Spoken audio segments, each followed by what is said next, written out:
udhërrëfyesi është shumë i qartë dhe kemi kaluar shumë kohë me dialogun ndërmjet Beogradit dhe Prishtinës. BE-ja është legjitime për të kërkuar që të ketë avancime konkrete mbi çështjen politike, mbi zgjedhjet e komunave që nuk kanë qenë të kënaqshme, për çështjet e sigurisë. Kjo është e njohur, nuk ka asgjë të re.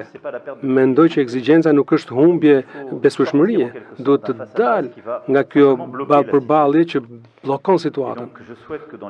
Unë uroj që javët e ardhshme të rifillojmë dialogun edhe me Prishtinën dhe me Beogradin, sepse secili vend është përballur me vështirësi politike, sociale, për të mundur të bëjmë avancimin. Është e rëndësishme për gjithë rajonin. Mendoj që kërkesat janë legjitime, nuk duhet lëmë të vendoset një dialog i tërfortë, nuk është mënyra korrekte për të avancuar.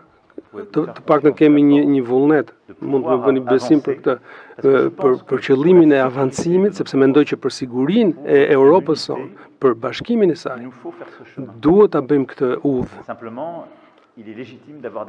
Por është legjitime të kemi ekzigjenca për këtë gjë. Nuk është ide e mirë kur mundohemi të përçajmë linjat apo të vëmë në dyshim procesin. Pra do vazhdojmë të ecim me forcë, do të riangazhojmë, ne do shkojmë krahas partnerëve tanë evropian për në mënyrë që gjërat të avancojnë në Kosovë.